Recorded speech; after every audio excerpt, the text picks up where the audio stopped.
Mas ano passado teve um lance que é o seguinte, a gente entrou o ano aqui no Brasil, é meio Manhattan Connection, né? Você vai contando o que você tem lá fora e eu vou te dando o espelho daqui. Só que ano passado a gente Só que entrou o Pedro do Manhattan é mais bonito.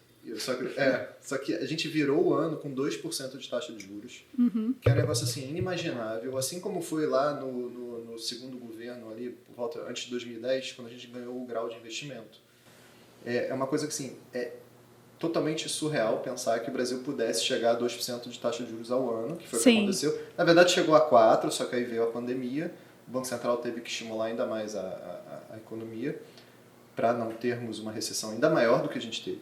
E aí você teve uma onda de IPOs. A maioria delas foi ou de segmentos ligados à tecnologia direta ou indiretamente, ou segmentos novos, legais, assim, coisa que a Bovespa precisa. Assim, nossa bolsa é muito... Não quer dizer que a empresa não tem faturamento, que ela nunca vai ter. Por exemplo, Netflix. Netflix foi um case que muitos analistas criticaram a empresa, tá?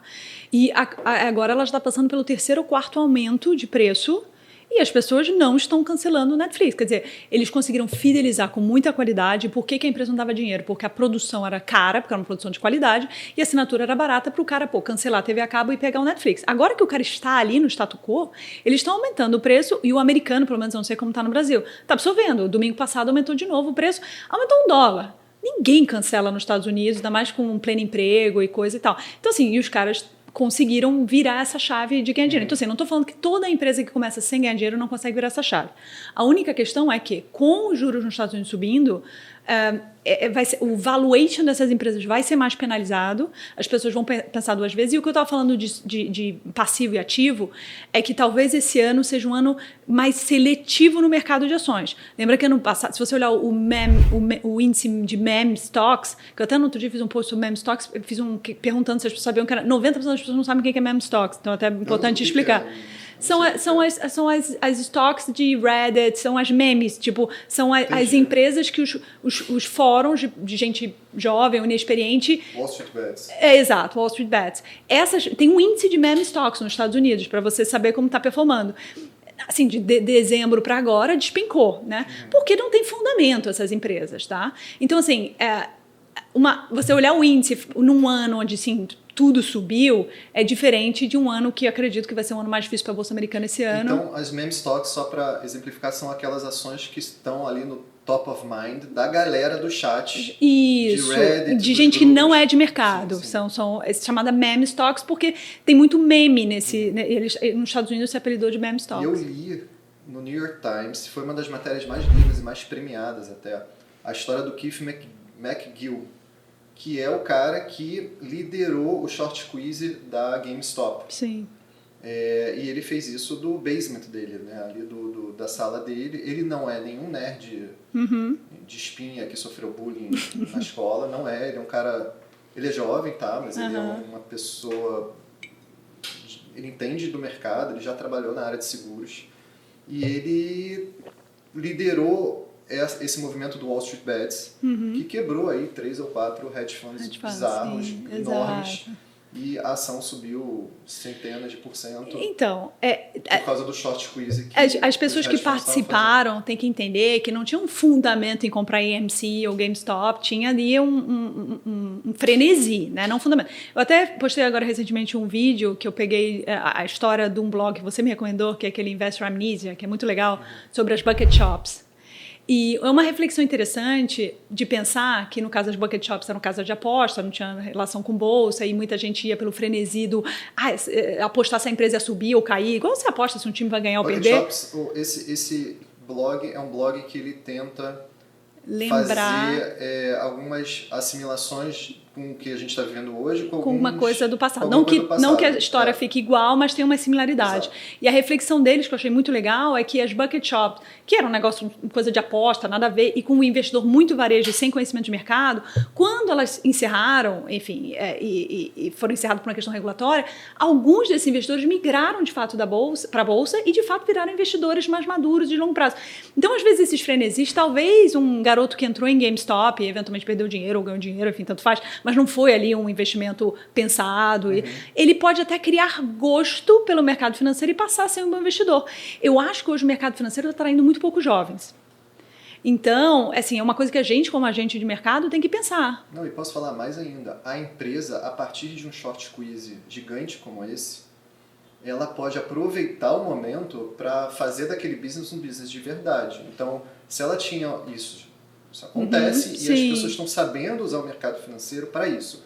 Então, às vezes você tem um business que não existe mais, como a GameStop, como a AMC, de sala de cinema e tudo mais, mas você aproveita momentos de frenesi como esse para você, ou, das duas uma, ou você vender as ações, você é o dono da empresa, um dos diretores que foi... Mas no caso da AMC, ela existe e o CEO usou a favor, porque ele passou a se expor e ele passou... Eu passei isso, eu fui com a minha filha no cinema, porque ela queria ver um filme que só estava no cinema, porque eles agora voltaram a ter essa coisa nos Estados Unidos, só lança no cinema, e o cara perguntou, você é acionista da AMC? Que aí você tem, acho que pipoca grátis ou desconto no negócio... Uma super sacada, ele se conectou com o público final por causa de todo esse frenesi, tá?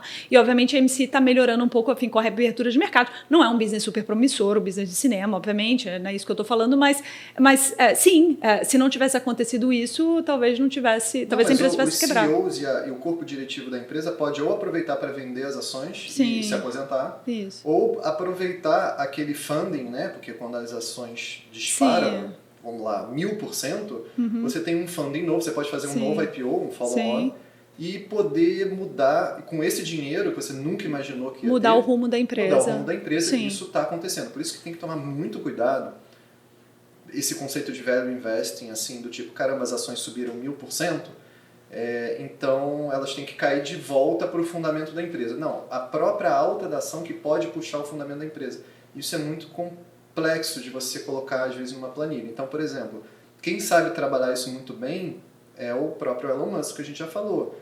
É importante você manter um prêmio muito grande das suas ações, muito acima do que o fundamento da empresa, justamente porque o prêmio alto, ou seja, você ter uma empresa que a ação em bolsa é muito, muito mais cara do que ela realmente vale, isso faz o teu próprio fundamento da empresa também subir, sabe? E é o contrário, a gente achava que a ação é que era um derivativo da empresa, de certa forma. Ou seja, o preço da ação responde o que a empresa faz. Mas o momento que a gente está vivendo agora... mas agora que a gente está vivendo em bolsa, quer dizer, quando aquela coisa, quando a situação aperta, a subida de juros, você vê que todas essas empresas que estavam com preço muito acima de fundamento, ou empresas, elas estão sofrendo muito. Para você ter uma noção, quase 50% das empresas da Nasdaq estão caindo mais de 50% esse ano. É muita coisa, é muita coisa. E essas tecnologias inovadoras, que são quase que metade da Nasdaq ali, tinha muita gente carregando, muita gente inexperiente que tinha, por causa... até eu comentei recentemente, eu tive até um comentário de volta, do tipo, muita gente confunde gostar da empresa como consumidor e ser um investidor da empresa, tá?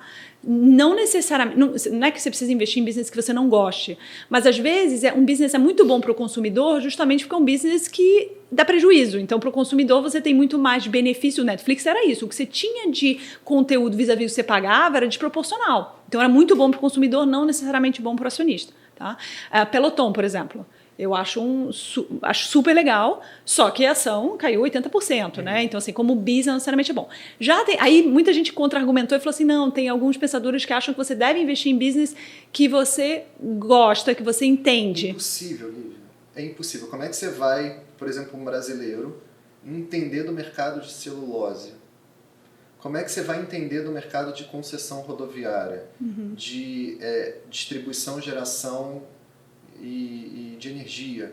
Então, tem alguns, por exemplo, o que a gente vê aqui na BRA é que quando você tem uma carteira de pessoa física, ou seja, a própria pessoa escolheu as ações, a carteira dela vai estar sempre ligada a consumo de varejo. Vai estar lá uma Magazine Luiza, vai ter uma loja americana. Porque são empresas que ela tem contato. São empresas que ela tem contato. Por exemplo, lá fora vai ter um Facebook, vai ter uma Amazon, porque são coisas que ela usa no dia a dia. São coisas mais B2C. Agora, pega uma carteira de um gestor profissional, isso que eu acho a grande vantagem, assim, de você ter um gestor profissional, não é só que o cara é bom, isso também mas é pelo fato dele entender de certos segmentos da empresa que nós, como consumidor, a gente nem consome o serviço. Eu não consumo celulose, eu consumo subproduto disso, então eu nunca vou conseguir fazer uma assimilação de uma empresa de celulose, por exemplo, ou de portos, sabe? Como é que a gente entende desse business se a gente não... É tudo B2B, entendeu? Mas, por outro lado, mesmo que seja um business que você não consuma, quando o investidor entende por que ele está naquele business, ele normalmente tem mais sucesso financeiro. Porque ele não vende por qualquer queda, porque ele entende o porquê, ele entende a empresa por trás. Nem todo mundo tem tempo e paciência de entender, mas assim, cliente que tem uma carteira de ação, que ele entende porque ele tem cada uma das ações, não é necessariamente gostar e ser consumidor da empresa, mas entende o porquê ela está ali, a la Warren Buffett, que às vezes carrega a mesma carteira há muito tempo e entende aquela carteira, ele tem mais sucesso porque ele tem menor probabilidade numa queda de 5%, 10% se desfazer do papel, porque ele comprou porque um amigo falou, porque ele leu só o headline do negócio, ele entende com mais profundidade. Tem esse fator também, que ajuda no psicológico de você ficar fiel àquela carteira que escolheu, porque você tem um fundamento porque você escolheu aquilo, entendeu? Então, eu acho que é mais nesse sentido, não de gostar da empresa, mas de conhecer um pouco mais ou entender por que você se tornou um acionista daquela empresa. A gente perdeu muito no começo, mas é isso, ter uma ação é ser acionista de uma empresa. Se você vai entrar num negócio com um amigo seu, você vai entender o negócio, você vai entender o risco e você vai decidir entrar com um amigo seu. Quando você vai comprar uma ação na bolsa, é muito mais cassino do que você entender o negócio. E comprar uma ação nada mais é do que isso, é entender o negócio que você está entrando, por que você está entrando, a que preço você está entrando e por que, qual perspectiva você tem para frente. E vamos falar de web, tá? Porque esse é o assunto que está... a gente teve aí, tá caminhando para uma web 3.0. E você também, não sei se tem muito a ver, mas você acabou de voltar do Art Basel, que talvez pelas primeiras vezes incorporou o conceito de NFT dentro do seu evento anual. O que você viu de diferente lá? Assim, Miami, você está lá no centro, no epicentro de tudo que está acontecendo em relação ao criptoativo, NFT. Miami é o lugar para estar. Tá? Sim. Nova York foi a cidade dos bancos, Vale do Silício foi a Web 2.0 e agora pode ser que Miami seja a Web 3.0. Não dá para falar ainda que Miami é uma cidade puramente tecnológica, mas ela é uma cidade em construção nessa parte de inovação tecnológica, porque muitos novos entrantes estão entrando. Então, quando você vive esse momento de criação desse network, é muito interessante. Então, muitas empresas estão indo, empresas que lidam com tecnologia estão indo para Miami, então é bem legal. NFT começou, assim, foi mais forte com arte, tá? Assim, o grande boom assim, midiático que teve foi com arte. Um site que trada muito NFT é um site de jogadas de esporte, principalmente NBA. Ali começou uma coisa de colecionador também, que arte é colecionador, esporte é colecionador, mas está evoluindo para um mundo que, assim, o que acontece? Por que hoje eu estou disposta a comprar um apartamento por um preço X? Ou porque eu vou usufruir aquilo, ou porque eu vou conseguir rentabilizar aquilo, ou alugando para alguém, ou revendendo depois para outra pessoa. Porque eu tenho um certificado e eu tenho uma estrutura jurídica que me garante que aquilo eu tenho um registro que aquele imóvel é meu. Então, quando eu tenho um registro, ele tem valor de venda. Antigamente, tudo da internet não tinha registro, então não tinha valor de venda. A partir do momento que você tokeniza qualquer coisa digital, aquilo passa a ter um valor de venda. E aí, aquilo passa a ser seu e você pode eventualmente alugar. Será que eu não posso ter um momento de TV que eu comprei, que eu posso alugar, que toda vez que alguém quiser falar ou fazer um vídeo sobre aquele momento tem que me pagar alguma coisa porque aquele momento pertence a mim? Por exemplo, um caso que causou muita polêmica lá nos Estados Unidos, e Miami também, além de tecnologia, é uma cidade de luxo, né, assim, bastante, do mundo inteiro. Dentro do Roblox, que depois a gente vai falar um pouquinho da plataforma, a Gucci vendeu uma bolsa por um preço acima do que a bolsa de verdade custa. E muita gente falou, gente, que absurdo, mas tokenizada, né? Então a pessoa tem o direito... um token de uma bolsa que existe. De uma bolsa digital. De uma bolsa digital. Para você usar no seu avatar. Que demais. Só que ao converter a moeda que foi paga para dólares, na verdade custou mais caro do que se fosse numa loja e comprasse exatamente a mesma bolsa. E aí muita gente falou para mim, nossa, que absurdo, como é que a pessoa paga no digital mais caro do que no real? Primeiro que o digital é o primeiro, então é mais raro do que o da loja. E dois, se você parar para pensar, o da loja também não tem muito sentido. Se a bolsa custa $4.000, ela não custa $4.000 para fabricar, ela custa infinitamente menos, eu não sei dizer quanto. E por que ela custa $4.000? Pelo desejo de ter aquela bolsa, que eventualmente até tem um mercado secundário, mas de possuir aquilo. No digital é a mesma coisa. É simplesmente status. Não tem uma utilidade como um sapato, ou, enfim, quer dizer, a bolsa tem uma utilidade, mas o preço não é compatível com a utilidade. O preço é compatível com o status e o valor. O que gera valor numa bolsa digital? Assim, a bolsa e também, obviamente, os bens físicos, você tem um quadro, por exemplo, você transmite uma imagem, às vezes de status, às vezes de personalidade, de você pertencer a um clube. Ou porque você acha que vai valorizar aquele quadro. A pessoa pode achar que a bolsa vai valorizar também no digital. Então ali você não tem... A não ser que a gente, obviamente, consiga passar essa nossa personalidade no meio digital também. Sim. Eu posso ter um Mas quadro... no Roblox, uma boa parte dos usuários... O que é o Roblox? Roblox é uma plataforma de games que explodiu nos Estados Unidos, inclusive tem ação na bolsa, e é uma plataforma onde os próprios usuários criam jogos e são remunerados por isso. O que é muito interessante, porque a gente está vivendo um momento na economia americana que você não consegue contratar jovem, então é impossível. E ali os caras conseguem incentivar o jovem sentado em casa a programar um jogo, e ele é remunerado por isso, não é uma super remuneração, mas é fácil programar? Exato, porque a linguagem é simples, né? E aí as pessoas que gostam de jogos vão fazendo, vão recebendo os feedbacks, vão melhorando o jogo. Então, é uma plataforma colaborativa de criação de jogo e que está tendo muito sucesso. E lá você tem um avatar. E muitas pessoas estão trocando o avatar diariamente, trocando a roupa do avatar, trocando a bolsa do avatar, trocando o óculos do avatar, né? Então tem toda essa questão estética do avatar, tá? Que aí é uma outra discussão, tem até um podcast. Mas isso faz a mesma função de uma bolsa de verdade. Dentro desse mundo, sim. É que todo esse mundo metaverse que a gente está conversando e está falando, é tudo muito especulativo ainda. A maioria das revoluções, todas as previsões, quase todas as previsões são feitas no início do movimento, não é o que acontece, porque a gente tenta pensar com a cabeça nossa. Então, por exemplo, no outro dia eu estava vendo um vídeo de um cara explicando metaverse, falando que você pode comprar uma casa e que agora já tem o mortgage virtual da casa. Gente, por que alguém vai pensar que no mundo virtual vai ter que ter um mortgage igualzinho funciona no mundo aqui fora? Quer dizer, mundo real. Porque você vai ter que pagar com algum criptoativo. Eu sei, mas então, provavelmente vai ser diferente. O funcionamento econômico vai ser diferente, entende? Por exemplo, quando o Facebook foi lançado, que você colocava fotos, seus amigos, tarará. Quando os anunciantes começaram a entrar no Facebook, sabe como é que eles anunciavam? Igualzinho se anunciava no Wall Street Journal, New York Times, com um banner. Porque o cara pensou, como é que se faz hoje no mundo, então eu vou fazer aqui igual. Depois que o mundo digital evoluiu muito, hoje os anúncios na rede social é totalmente diferente como eram os anúncios em jornais. Então eu imagino que dentro do metaverse muita coisa vai ser diferente e aí vamos explicar aí a coisa da internet. Então a internet que eles chamam de Web 1.0 foi aquela parte onde você entrava na internet, consultava informação ou fazia compras. Tipo... sites de busca, né? Exato, eu acho que foi o grande ícone do Web 1.0 foi o site de busca no meio dos anos 90. 90, assim. Exato. Aí, a partir dos anos 2000, quer dizer, não é uma coisa que muda, é uma coisa que vai evoluindo. Tem sobreposição. Sobreposição. Aí o que acontece? Para você evoluir a internet, você precisa de uma série de coisas. Então veio 3G, 4G, e aí as pessoas passaram a ter os smartphones, que era uma coisa que não existia, e aí você começou a ter as redes sociais, essa coisa mais colaborativa e real time, que a internet não era, os jovens não sabem isso, mas a internet antigamente não era real time, né? Ainda tinha aquele barulhinho para conectar e tal.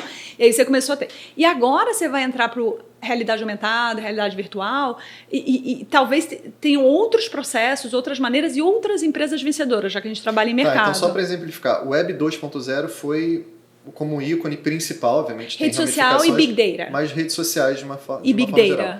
E o Web 3, rede social, Facebook, Orkut, o Mirk, quem não pegou, ICQ e tudo mais que a gente usava para trabalho, mensagerias de uma forma. E o Web 3.0, o que é o Web 3.0? É tudo que está acontecendo agora, tá? Que é uma internet agora mais descentralizada ainda por causa de blockchain, tudo isso que está acontecendo, essas coisas dos games, realidade virtual, realidade aumentada, tá? Então essa coisa vai se mesclar com a nossa realidade. Então essa é a nova internet. Até tem uma crítica do Scott Galloway, que é um professor que eu adoro, falando que talvez essa internet não seja tão descentralizada assim. Ela começa descentralizada, tá? Mas depois vão ter grandes ganhadores e vencedores. E outro ponto é que algumas empresas, como sempre, mas por exemplo, na internet 1.0, você tinha Google como busca. Google não se perdeu, a Google continuou, evoluiu na internet 2.0 com celulares, enfim, com várias coisas e está se posicionando para a internet 3.0. Já teve outros sites de busca que pararam na internet 1.0. Então, talvez... Porque eu estudei muito, eu li muito sobre os anos 90 por causa de um vídeo que a gente fez muito legal. A história da Netscape, que é uma história mais icônica, porque é a história do Marc Andreessen, que é hoje um dos mais self-made billionaires assim, por causa de tecnologia, de Zoom e tudo mais. Mas ele fez a Netscape. E por que a Netscape morreu, mesmo ela sendo o melhor site melhor navegador? porque o Windows fez o Explorer, que acabou também não vingando depois por conta do Google Chrome. Mas o Windows ele já veio com o Explorer instalado no próprio Windows.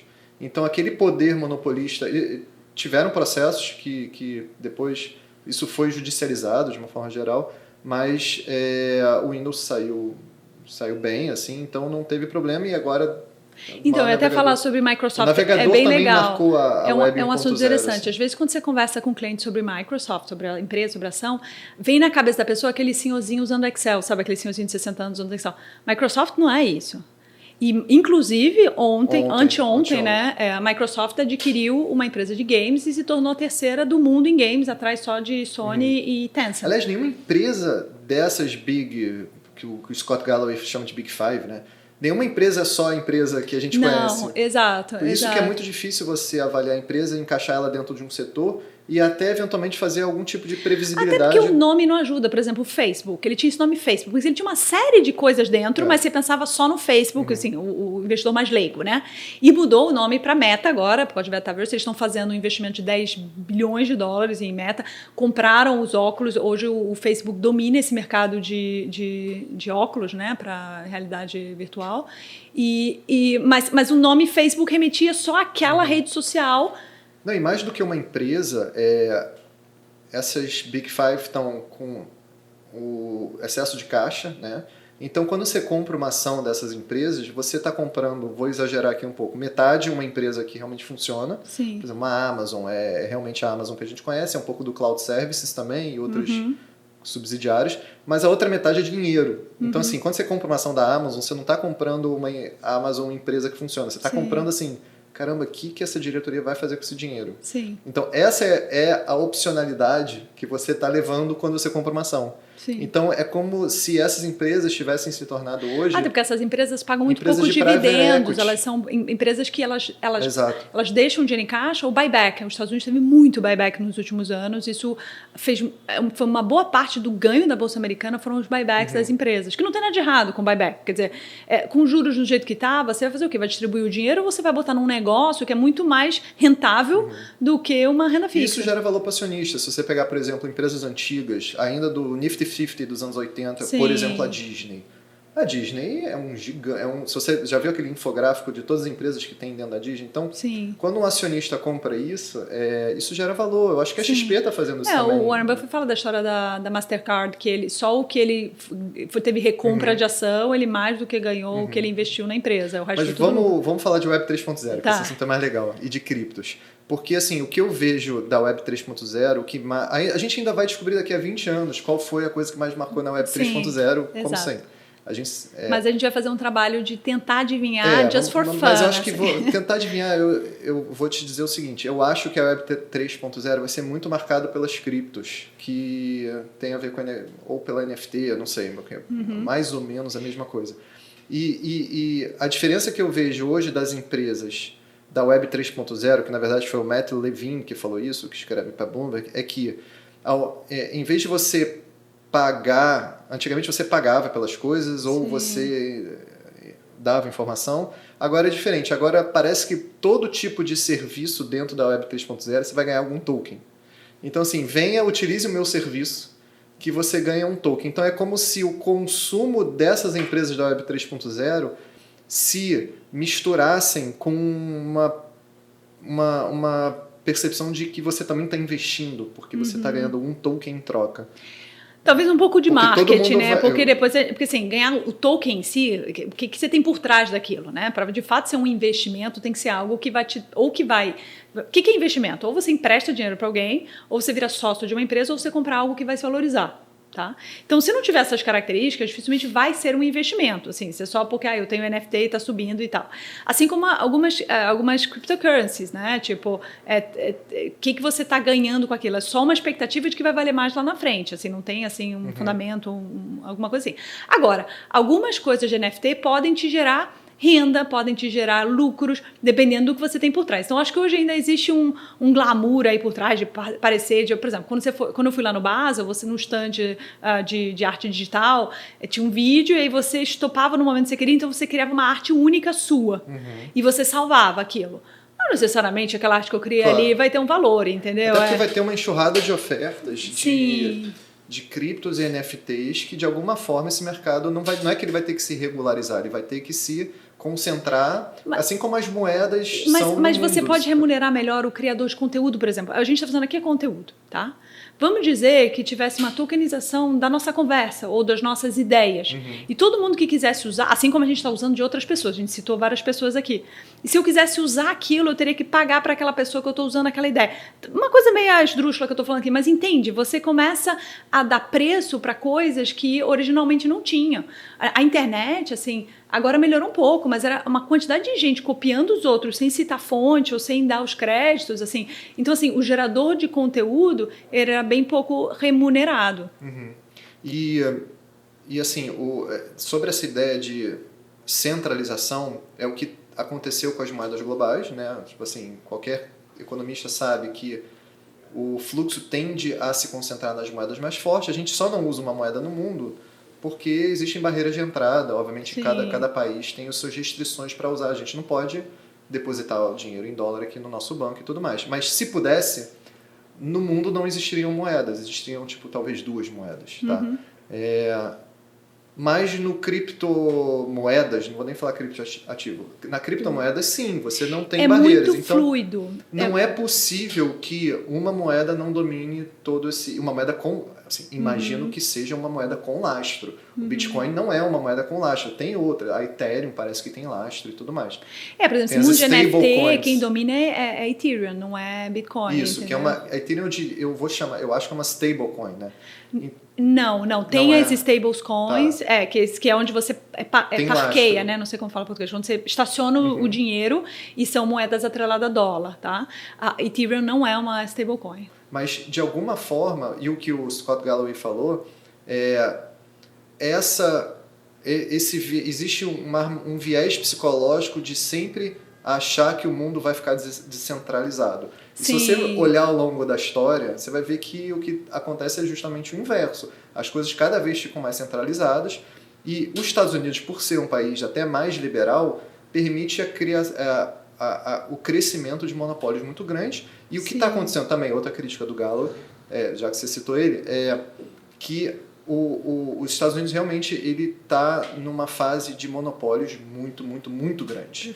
E aí o cidadão olha para isso, apesar de que a diferença hoje em dia desses grandes magnatas dos tempos passados é que, sei lá, há 100 anos atrás, essa galera era a galera do petróleo, da construção, e eles não tinham fãs, né? Hoje em dia, o consumidor da Amazon é fã do Jeff Bezos. A gente foi fã do Jobs. Então, essas pessoas, pra gente, são role models pra gente. O Galloway bate muito numa questão de concentração de riqueza nos Estados Unidos, tá? Então todo mundo fica... E também desigualdade social. Sim, que é um assunto super relevante e importante. Mas cripto não vai resolver isso. O que ele fala é que 90... poucos por cento do valor de Bitcoin está na mão de 2% dos detentores.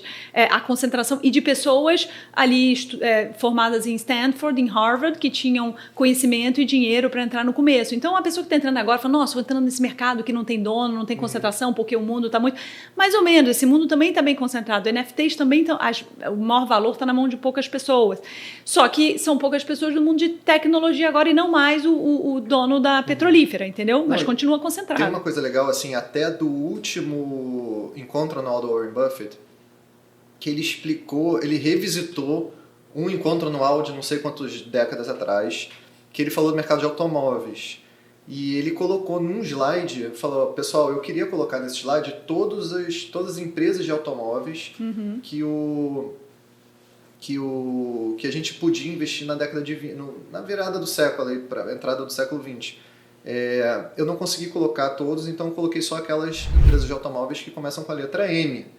E ele colocou um slide gigante de empresas de automóvel, porque o automóvel naquela época era o metaverso de hoje, assim. Todo mundo queria investir em automóvel. Sim. A Ford já fazia isso, mas depois a GM que... Então, de todas essas empresas, só 2 ou 3, obviamente, dominaram, até também chegar o crescimento dos países orientais, que vieram com outras montadoras e tudo mais. E aí, num livro do próprio Michael Mabussin, assim, que eu vou colocar referência aqui também, ele fala de outros exemplos também, como o mercado de televisão no meio dos anos 50 e o mercado de disquete, mercado de PC, de como você teve ali uma ramificação muito grande de, sei lá, centenas de empresas fazendo aquilo.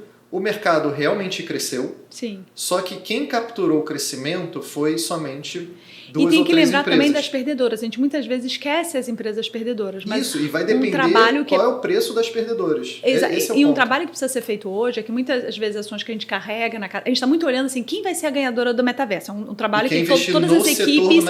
Todas as equipes de análise estão olhando isso, tentando entender assim, quem vai ser. A gente não tem como adivinhar o futuro, mas eles também não tem como ficar de fora do movimento. Então você fica tentando entender ali o que... Mas também olhar na sua carteira de ações as eventuais perdedoras é muito importante. Por exemplo, meio de pagamento. No mundo digital funciona muito diferente, muito mais fluido do que o nosso meio de pagamento tradicional. Então, por exemplo, PayPal agora está entrando em cryptocurrencies. Porque você tem um corte ali desses intermediários. O pagamento via cripto é muito fluido, entendeu? Não é tipo, um cartão de crédito que você passa e tal. Então, assim, eu não estou falando que necessariamente vai ser ruim para todas as pagadoras, mas tem muita coisa que pode mudar e tem muita empresa que pode acabar num mundo novo que está se criando, entendeu? Ou a B3, né? Ou as bolsas regularizadas da forma como a gente conhece. Grande parte da queda que a gente teve, não sei como é lá fora, mas a queda que a gente teve aqui, a nossa bolsa, ela é uma empresa privada com lucro que a própria ação da bolsa negocia na bolsa, só para deixar claro para o pessoal entender. E ela vem caindo de preço no ano passado e já há algum tempo. E parte do argumento, obviamente o volume caiu um pouco depois dessa onda que a gente teve de pandemia, que as pessoas operaram muito, diminuiu um pouco, marginalmente, mas grande parte da queda é por conta do DeFi. Você já ouviu falar? O DeFi é parte desse novo mundo do Web 3.0, que é as iniciais de Decentralized Finance, que é também uma outra ideia de descentralização do mundo da negociação. Tá? E no sentido de que a negociação das ações ela pode começar a ocorrer em ambientes fora do ambiente da própria Bovespa, né? Ou fora do ambiente das próprias bolsas americanas. Porque a ação é igual ao apartamento que eu falei, você tinha um certificado que antigamente era um papel, hoje é digital já, assim, não um token, mas seu registro que você tem uma ação de Apple, que seja, já é digital, mas antigamente, você lembra, nossos avós, assim, eles tinham um papel dizendo que... Então, o papel evoluiu para o registro na bolsa, que pode evoluir para um token, isso que é o mais bizarro, e aí, por exemplo, você vai ter lá uma ação da Vale, só que você não vai negociar a ação da Vale, você vai ter um token que vai ser gerado, talvez, pela própria Vale, não sei como é isso, que representa uma ação da Vale, sei lá. E aí, esse token, olha a facilidade disso, com esse token você pode, obviamente, um chinês, que não precisa abrir conta aqui. Esse token vai ser negociado no ambiente blockchain, numa Coinbase, por exemplo, sei lá. E aí, como é que é isso? Assim, então, por não entender por toda essa incerteza, as pessoas preferem primeiro vender anti-ação para depois ver o que vai acontecer, entendeu? Então, tem esse medo do que pode acontecer de disrupção dentro do nosso mercado do ambiente de bolsa. Então, as corretoras, aí eu falo também em nome da nossa empresa, da BRA, da XP também, de alguma forma, a gente tem que, de certa forma, se preparar e tentar descobrir o que vai acontecer.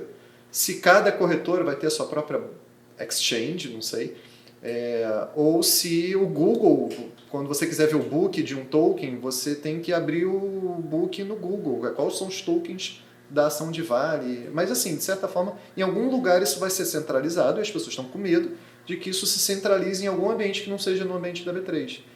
E aí seria muito disruptivo, entendeu? Entendi. Porque a gente já viu... A gente teve uma experiência pessoal até de ver a B3 ser ameaçada durante 2 ou 3 vezes. Lembra quando o nosso vizinho, lá na nossa empresa que a gente foi sócio da Real Assets, nosso vizinho era uma das empresas que estavam ameaçando uma segunda bolsa no Brasil. E a gente descobriu que aquilo, na verdade, era uma grande furada, assim. E as ações caíram naquela época, que eu acho que foi mais ou menos em 2010, eu não lembro. As ações caíram até descobrirem que a empresa não tinha poder para desbancar uma bolsa tão forte como a nossa Bovespa. Mas ter várias bolsas, a priori, não é um problema. Mas agora é um tsunami que está vindo. O mercado morrer. Agora é diferente, agora está vindo... Na verdade, o que está acontecendo não é uma empresa pequena ameaçando disruptar a B3. O que está acontecendo é um tsunami global que está vindo de cima para baixo, que mas pode você terminar... acha, eu não sei no Brasil, mas você acha que Estados Unidos não vai ter mais regulação? Isso não vai se olhar. Por exemplo, ano passado as perdas com cryptocurrency foram 14 bilhões de dólares ano passado, entendeu? Que as pessoas perderam em scams de cripto. Porque ninguém está regulando esse mercado. Os spreads são gigantes. Poucos ganhando dinheiro e muitos perdendo dinheiro. Então, quando isso acontece, vamos lá, 2029 nos Estados Unidos. Estou falando que a bolsa em 2029 era igual ao cripto hoje. 1920.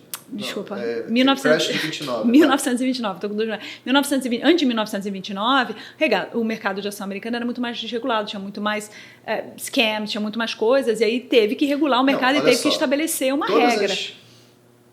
Todas as cagadas que aconteceram na bolsa americana, elas viveram elas vinham ali de uma sequência de desregulação. Exato.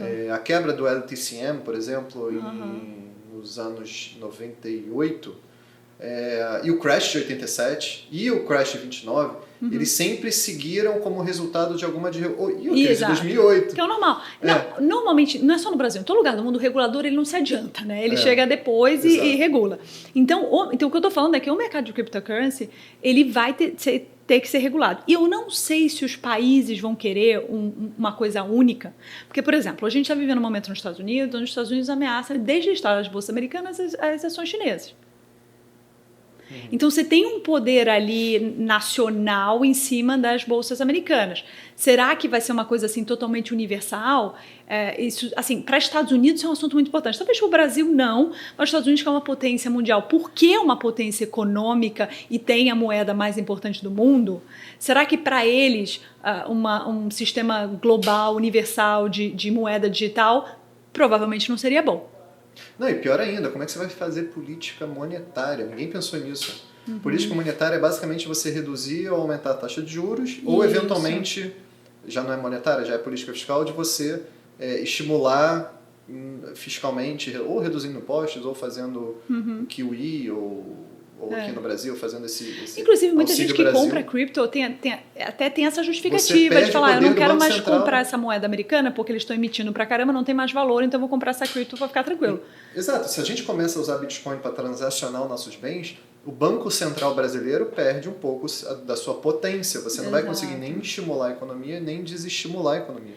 Tudo que no mundo a gente conseguiu globalizar é porque era interessante economicamente. Não se enganem, não é uma coisa assim de paz mundial nem nada. Por que a gente teve a globalização? Porque economicamente era boa para a empresa chinesa fabricar para o americano comprava mais barato. Então, tudo que foi globalizado é porque tinha um fim econômico. Pode não ter sido vendido assim, mas tinha um fim econômico. Então, se o econômico for ruim, eu acho difícil ser uma coisa globalizada. E sabe que eu li que é muito legal? Assim, o Noah Smith, que é um historiador, jornalista, ele conta como que a ficção científica, tipo assim, como que todas as leituras de ficção científica foram melhores previsores de futuro do que os research de análise, tá? E é muito legal. Ele faz, não é que ele prova, não tem como provar isso, mas ele cria alguns argumentos que são muito convincentes. E eu realmente aprendi sobre o metaverso lendo o livro do Ernest Cline, que chama Ready Player One, que até virou filme do Spielberg. Inclusive o nome metaverso vem de um livro, tá? Se chama Snow Crash, em 1992. Pois pra você ver. Então, o Ready Player One é de 2010, ele virou um filme do Spielberg, o filme foi um fracasso, eu vi 15 minutos do filme, não consegui ver, apesar de ter sido um dos livros que eu mais gostei na minha vida. O livro realmente é muito bom. E não tem como você não associar o vídeo do Zuckerberg apresentando o metaverso. É idêntico ao personagem fictício desse livro apresentando o que no livro ele chama de Oasis. Então, vale a pena. O livro é demais, principalmente para a nossa geração, porque o livro, na verdade, ele de certa forma ele Ele é tipo uma gincana de caça ao tesouro, e quem ganha depois vira o dono do Oasis. É como se fosse o metaverso. Ele vira simplesmente o cara mais poderoso do mundo. E para você ganhar a gincana, todas as gincanas são perguntas de qualquer coisa relacionada a anos 80, de música, livro, personagem, desenhos e séries. Então é uma videogames. Então é muito nostálgico o livro, assim, muito legal, apesar do livro é bem escrito, é nostálgico. Mas para uma coisa se concretizar, não é só uma questão de imaginação. É uma questão de você que está na hora certa, no lugar certo. Então, tem a história do Second Life, que a gente vai botar aqui a referência até de um podcast dos criadores do Second Life, que é muito legal. Às vezes, você pode até ter a ideia, mas no tempo errado. Se você não tiver a tecnologia... Hoje, a gente, na verdade, nem tem a tecnologia mundial para suportar o metaverso, tá? Tem muita coisa tecnológica de transmissão de dados que vai ter que melhorar. O Uber só existiu, as redes sociais no celular só existiram porque veio o 3G, 4G. Então, você precisa do 5G para você poder suportar esse nível de transmissão de dados que você precisa num mundo virtual real junto. Eu tinha um avatar no Second Life. Isso era, sei lá, eu não lembro a época, talvez 2008 mais ou menos. Para você dar um passo no Second Life, você precisava de 1 minuto para renderizar. Inclusive, uma coisa engraçada é que eles tinham uma moeda no Second Life que eles atrelaram ao dólar. E aí eles até falam nesse podcast que se eles tivessem feito uma moeda deles, assim, não atrelada, teria sido a primeira crypto e eles teriam ganhado muito mais dinheiro. Eles queriam fazer a conversão. Sim, porque não fazia sentido na época. Então foi tudo isso que aconteceu. Então o metaverso surgiu nesse universo de gaming. Tá? O Itaú tinha uma ilha no metaverso, no Second Life. O Itaú tinha uma ilha, eu não sei o que dá pra fazer lá. Tem empresas já entrando, tem empresas brasileiras entrando nesse mercado, todo mundo está se mexendo, tá? Porque você vai sair desse mundo de gaming, o mundo de gaming é importante, é super lucrativo, mas você vai ter que entrar nos mundos corporativos também para, de fato, ser um business mundial e muito lucrativo. Então, por exemplo, o que o Covid, a pandemia criou pra gente? A gente passou a fazer Zoom. Só que todo mundo cansou do Zoom e não é a mesma sensação de estar com uma pessoa. Então, talvez nesse novo universo, a gente consiga criar reuniões com a mesma sensação de estar na mesa com várias pessoas. Por exemplo, quando você tem várias pessoas no Zoom, cada um tem que dar um mute e falar 1 hora. O que não cria uma conversa. E o ser humano gosta da conversa aquela, como aqui, onde eu te interrompo, você me interrompe, o terceiro interrompe. Isso só funciona porque a gente tem a gente consegue ouvir em algumas dimensões. E hoje o áudio é unidimensional. Quer dizer, você tem até o stereo e tal, mas você não consegue ter essa sensação. E não é funcional. Né? E não é funcional. Então, imagina se de fato você conseguisse fazer uma reunião com executivos do mundo inteiro com essa sensação de estar com as pessoas. Tipo, de estar num anfiteatro. De estar num... Exato. De fato, estar numa sala e não numa videoconferência, entendeu? Então, tem muito para se evoluir. Então, assim, o game impulsionou pelas pessoas estarem desenvolvendo, pelas pessoas estarem trancadas em casa, pelos jovens estarem com tempo e dinheiro para ficar, enfim, fazendo isso, mas pode evoluir para coisas boas para a nossa sociedade. Educação, por exemplo. Se você conseguir viver uma educação, por exemplo, eu vejo a minha filha a dificuldade de fazer uma educação tradicional sobre, isso aqui é o Império Greco-Romano. Imagina ela se transportar para dentro do Império Greco-Romano, ela vai entender e captar, porque você vai ter áudio e visual, ela vai lembrar muito mais da história do que a professora só contando na sala de aula. Outra coisa, viagens, experiências. Nem todo mundo pode viajar, e viajar também ficou muito pior, tá? Ultimamente. Você pode, de repente, visitar lugares com essa experiência e você fala, cara, entrei no Louvre e conheci o Louvre. Não, tipo, vi foto, entendeu? De fato, eu estive lá. Se eu não me engano, teve uma empresa que fez um evento desse, eu acho que foi Gucci Garden, depois a gente corrige se estiver errado. E muitas pessoas que vivenciaram falavam, eu não preciso mais ir lá, eu já tive a sensação de estar lá, entendeu? Então, assim, tem muita coisa legal que pode acontecer e muitas coisas problemáticas que vão vir junto. Então, a Web 2.0, a rede social foi muito legal no sentido de unir as pessoas, mas criou uma série de problemas, até psicológicos nas pessoas, que a gente sabe disso. O livro, esse mesmo livro que eu citei, fala que uma das grandes doenças da humanidade é porque nós fomos feitos para andar em tribos, e tribos de até 100 pessoas. E a partir do momento que você junta os 10 bilhões de pessoas dentro de um universo só, é que você começa com esses problemas, entendeu? Isso é interessante, assim. Mas, ao mesmo tempo, muitas bandeiras importantes do mundo, que antes seriam restritas a uma cidade, bandeiras revolucionárias, hoje podem se expandir para o mundo todo. Tá? Então, por exemplo, o movimento Black Lives Matter americano, se fosse uma outra época, teria sido restrito muito ali a uma região e virou um movimento mundial graças a redes sociais. Então, não necessariamente conectar o mundo todo é uma coisa ruim, pode ter efeitos positivos. Legal. A gente já está com bastante tempo. Vamos falar um pouquinho de gestão ativa e passiva, assim, como é que é no Brasil. E foi exatamente o assunto que a gente começou e vamos tentar finalizar pelo assunto que a gente começou. Por que esse tema é importante? Porque aconteceu parecido ano passado no Brasil e nos Estados Unidos. Não foi sempre assim. Nos Estados Unidos, a gestão ativa tomou rumos diferentes do que no Brasil. Mas eu vou explicar. A gestão ativa, basicamente, é quando você tem uma gestão discricionária, de você ter um gestor por trás escolhendo as próprias ações. E a gestão passiva, basicamente, se traduziu em indexing, né? De você comprar um ETF que representa algum índice. O S&P, por exemplo, é o principal índice da Bolsa Americana, então você compra um fundo que só te dá o retorno que é exatamente igual dessa Bolsa Americana. E o S&P, ao longo dos últimos 10 anos, ele subiu pra caramba, e mais do que, obviamente, os fundos de gestão ativa nos Estados Unidos. Então, a maioria dos fundos de gestão ativa nos Estados Unidos perdeu dinheiro por uma questão de que... E aí você pode falar melhor. O S&P está cada vez se concentrando mais em determinados setores, não é isso? Sim, sem dúvida. Tecnologia e saúde, principalmente. Tecnologia e saúde. Mas é porque o algoritmo do próprio rebalanceamento do S&P, ele tem essa disfunção de você concentrar em setores que eventualmente foram bem no passado recente. E o que aconteceu nos Estados Unidos é que essas empresas continuaram indo bem. Então, o índice S&P, ele se concentrou em empresas que estavam indo bem, mas que continuaram indo super bem. Perfeito. Aqui no Brasil, você teve um efeito ao longo dos últimos 10 anos de reversão à média. Então, por exemplo, os setores que foram muito bem, talvez por a gente ser um país muito ligado a commodities. Então, por exemplo, os setores e commodities têm uma oscilação de retorno à média. Quando o commodity sobe muito, em algum momento aquilo vai se dissipar, porque obviamente você vai ter mais produtores daquela commodity. Então o que aconteceu no Brasil é que os fundos de gestão ativa no Brasil, muito mais do que performaram o índice Bovespa.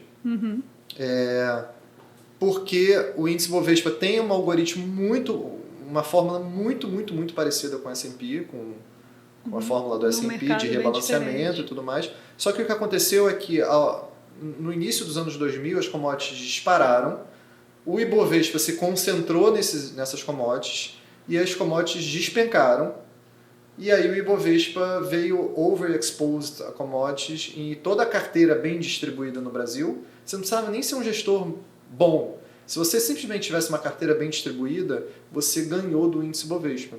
Então é interessante, e aí hoje tem essa febre dos fundos passivos nos Estados Unidos, que começou nos anos 90. Obviamente a Vanguard foi uma das grandes ganhadoras desse processo. E a BlackRock, né, que é a maior. E a BlackRock depois vieram fazer os ETFs. Comprou iShares. Então... E aí que você falou que todos os gestores ativos caíram. Não, todos passado, não, mas eu digo, mas muitos underperformaram o índice no ano passado. No ano passado, como já vem fazendo há muitos anos. Sim. Porque o resultado do índice americano veio de algumas ações específicas que não necessariamente eram as ações com melhor preço. E a maioria dos gestores ainda usa a metodologia de Value Invest para escolher as suas ações, no sentido de procurar entender o valor daquela empresa, a que preço ela está negociando, se vale a pena ter em carteira. Tá? Então, se você faz essa análise em muitas das empresas que foram muito bem ano passado, não necessariamente você tinha essas empresas. Um comentário que eu achei interessante, semana passada eu estava num call com o Arthur Wishman, que é nosso CIO, que é um cara brilhante, eu adoro ele, e aí ele estava comentando sobre os fundos de ações brasileiros. E aí alguém da reunião perguntou assim, falou, poxa, mas não tem um problema, porque todos os fundos de ações brasileiros, todos têm as mesmas ações. Claro. Será que essa galera não se conversa e tudo? Ele falou, tem as mesmas ações, não é porque as pessoas não têm mais ideia, que tem poucas ações no Brasil que dá para investir, tem 40, 50 ações que dá para você... Mais ou menos 70 no índice Bovespa. Tá. Assim, se você tem um fundo relativamente grande, você vai ficar restrito ali a 50. Aí, 30, qual foi o comentário 40. dele que eu achei genial? Ele falou, são as mesmas ações, mas a maneira que o cara compõe a carteira é totalmente diferente e isso muda o resultado final. Tá? Então, tem essa questão, não é só o que você comentou do S&P, é importante. Mas a correlação é muito grande. Mas a correlação é grande porque todo mundo está no risco Brasil, entendeu?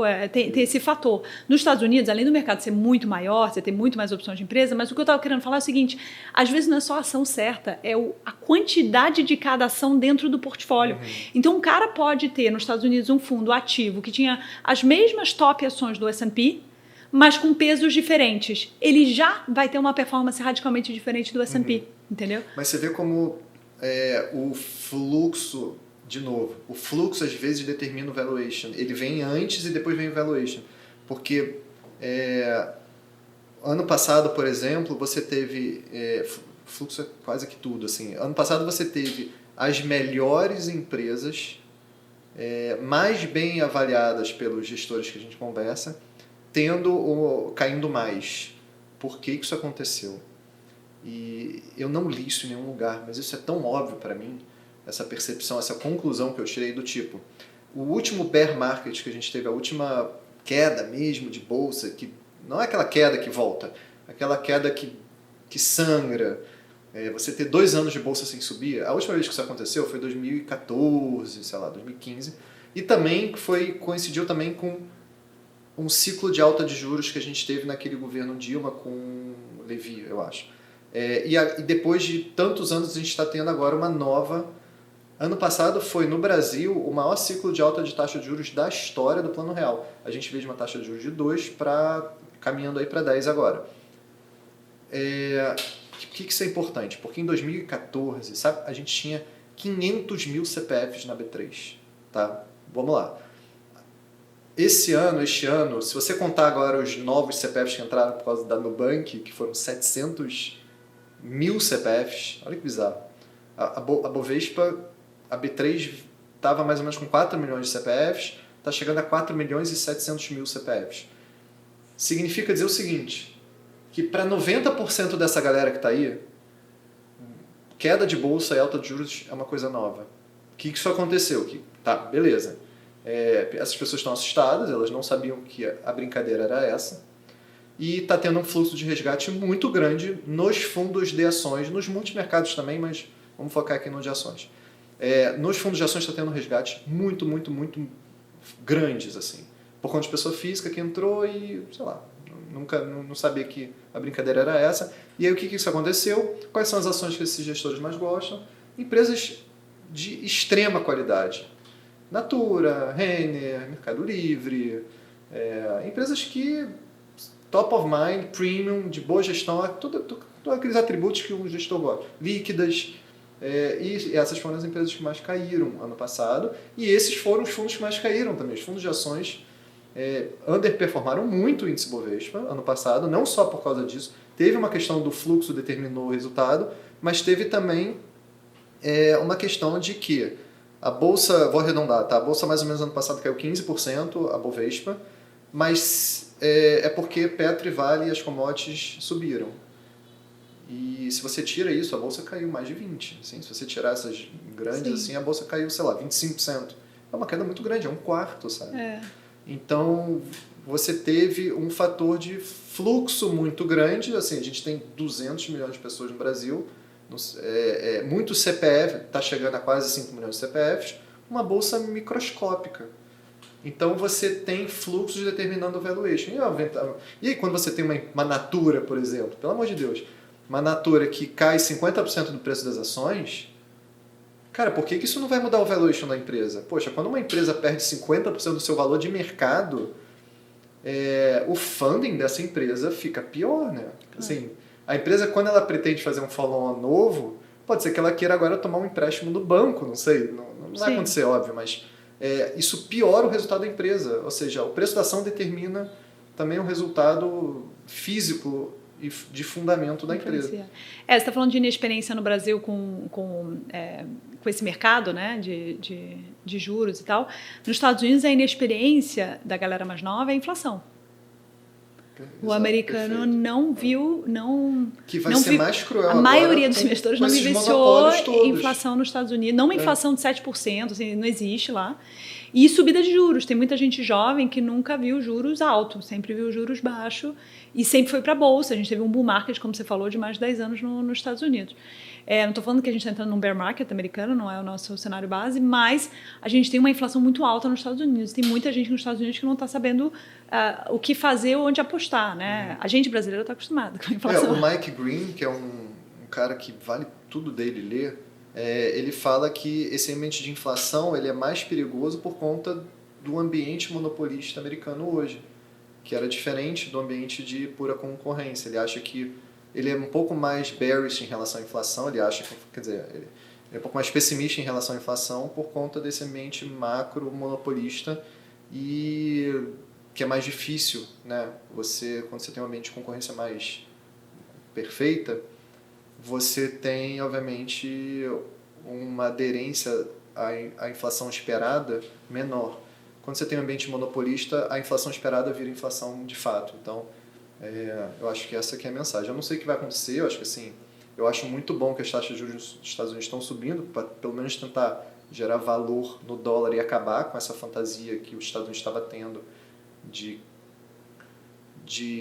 fluxo muito grande determinando fundamentos, assim. De free money quase. Os fundamentos da empresa pararam de importar.